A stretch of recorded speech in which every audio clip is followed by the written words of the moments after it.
Hi అండి, welcome to our channel Abhikshi kitchen. ముందుగా అందరికీ వినాయక చవితి శుభాకాంక్షలు.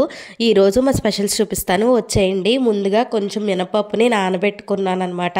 1 అవర్ బిఫోర్ నానబెట్టి ఇది మిక్సీ చేసుకున్నాను. గ్లాస్ మినపప్పు నానబెట్టి మిక్సీ చేసుకొని అందులోని 2 గ్లాసులు ఇడ్లీ నూక, సరిపడినంత ఉప్పు వేసుకొని ఒకసారి బాగా కలుపుకొని పనసాకులు ఉంటాయి కదండి, పనసాకుల్ని ఇలాగా కొబ్బరి పుల్లలతో బుట్టలా చేసి అందులో రుబ్బు వేసుకుంటున్నాను. పనస బుట్టలు అంటాం మేము వీటిని, మీరేమంటారు? అది అయిన తర్వాత పెసరపప్పు వేయించుకుంటున్నానండి పప్పు ఉండలు చేయడానికి. పెసరపప్పు వేయించుకున్న తర్వాత అందులో గ్లాస్ వాటర్ వేసి పెసరపప్పుని బాగా ఉడికించుకుంటున్నాను. అది ఓ పక్కన ఉడుకుతూ ఉంటుందండి. ఈలోగా జిల్లుడికాయల కోసం పిండి ఉక్కించుకుందామని మూకుడు హీట్ అయిన తర్వాత అందులోని గ్లాసున్నర వాటర్ వేస్తున్నాను. ఇక్కడ గ్లాసున్నర వాటర్కి గ్లాస్ పిండి కరెక్ట్గా సరిపోతుంది. అందుకని చెప్పి గ్లాసున్నర వాటర్ బాగా మరిగిన తర్వాత అందులోని గ్లాసు బియ్యం పిండి వేసుకుంటున్నాను. బియ్యం పిండి అలా వేసిన వెంటనే కలిపేయకుండా ఒక 2 నిమిషాలు అలా ఉంచేయాలండి సిమ్లోని. ఇలా కొంచెం ఉడుకుతున్నట్టు అనిపించిన తర్వాత నెమ్మదిగా గరిటతోని కలుపుకోవాలన్నమాట. అప్పుడు పొడి పొడిగా అయిపోతుంది. ఇలా మొత్తంగా దగ్గర అయ్యి కన్సిస్టెన్సీ మారిన తర్వాత దీన్ని పక్కన పెట్టేసుకుంటున్నాను. చల్లారిన తర్వాత జిల్లుడికాయలు అవి చేయడానికి ఈ బియ్యం పిండితో నేను జిల్లుడికాయలు ఉండ్రాలు 2 చేసేస్తానండి. అదే పప్పు ఉండలు. ఉండ్రాలంటే నేను రవ్వతో చేయను అనమాట, పప్పు ఉండలు చేస్తాను. గ్యాస్ ఒకవైపు ఖాళీ అయింది కదా, సో అందుకని టమాటా పప్పు చేసుకుంటున్నానండి. చిన్న గ్లాసు కందిపప్పు, అలానే 3 టమాటాలు, కొంచెంగా చింతపండు, అలానే పసుపు, నూనె కూడా వేసేసుకొని అందులోనే 3 గ్లాసెస్ వాటర్ కూడా వేసేసుకొని మూత పెట్టేసుకొని కుక్కర్ విజిల్కి పెట్టేసుకుంటున్నాను. నేను కందిపప్పు ఎక్కువ విజిల్స్కి పెడతానండి, బాగా ఉడకాలని. పాప తింటుంది కదా, లేకపోతే డైజెషన్ మంచిగా అవ్వదని పప్పు కుక్కర్లో పెట్టేసి ఇలాగా ఉండ్రాలు చుట్టేసుకుంటున్నాను. ఉండ్రాలు కూడా ప్రిపరేషన్ పెట్టేశాను. ఇలాగా పప్పు విజిల్స్ వచ్చేసాయని చెప్పి పోపు పెట్టేసుకుంటున్నాను. టమాటా పప్పు పోపు పెట్టేసుకుంటే ఇక్కడితో ఇది కంప్లీట్ అవుతుంది. ఇటువైపు ఉండ్రాలు కూడా పెట్టేశానండి. ఇదిగోండి, వీటినే మేము పప్పు ఉండలు అంటాము.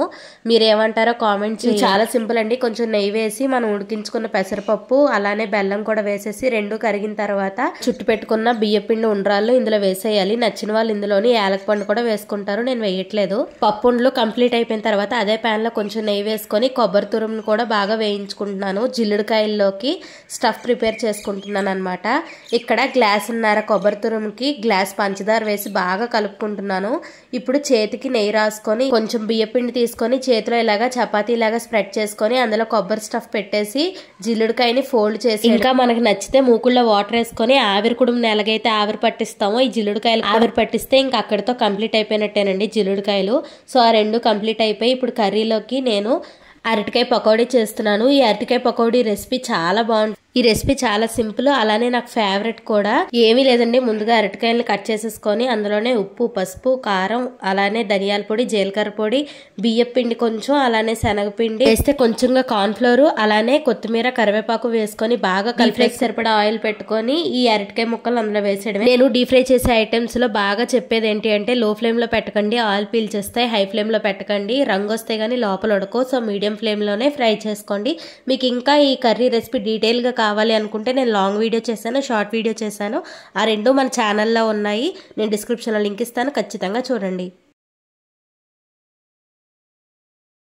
నా వంటంతా కంప్లీట్ అయ్యేసరికి మధ్యాహ్నం 1 అయిపోయింది. సో లంచ్ టైం అయిపోయింది. మా స్పెషల్ శుద్ధులుగా వచ్చేయండి. జిల్లుడికాయలు, పనస బుట్టలు, అలానే టమాటా పప్పు, పకోడీ, అరటికాయ పకోడీ ఖచ్చితంగా మిగిలిపోతుంది. సో రేపు నేను దీన్ని గ్రేవీ కర్రీ ఇలా చేసేస్తాను చూడండి. ఇందాక జిల్లుడికాయలు చేశాను కదా, స్టఫ్ కొంచెం మిగిలిపోతే రసకూరలా చుట్టేశాను. ఇది ఇందాక పనస బుట్టలు అని చూపించాను కదా, ఆ రుబ్బే కొంచెం గ్లాసుల్లో కూడా వేశాను. నెక్స్ట్ ఇవి పప్పు ఉండలు, వేడివేడి రైస్. ఇవే మా స్పెషల్స్. మార్నింగ్ 7:30కి అలా పూజ అయిపోయింది. మధ్యాహ్నం నైవేద్యం మాత్రం వంటంతా అయ్యాక పెట్టాను. బొజ్జగనపైకి బొజ్జ నిండా బువ్వ పెట్టి మనస్ఫూర్తిగా పూజ చేసుకున్నాము. అలానే మీరు కూడా మీ ఫ్యామిలీతో ఎప్పుడూ హ్యాపీగా నవ్వుతూ సంతోషంగా ఉండాలని నేను మనస్ఫూర్తిగా కోరుకుంటున్నాను. మీరు ఎలా వినాయక చవితి జరుపుకున్నారు, స్పెషల్స్ ఏంటనేది కామెంట్ సెక్షన్ లో కామెంట్ చేయండి. మా ఇంటి పక్కన ఉన్న వినాయకుడి పందిరికి వెళ్ళి వినాయకుడి దర్శనం కూడా చేసుకున్నాము. మీకు ఈ వీడియో ఎలా అనిపించిందో కామెంట్ సెక్షన్ లో కామెంట్ చేయండి. అలానే మన ఛానల్ ని సబ్స్క్రైబ్ చేసుకోండి. Bye bye.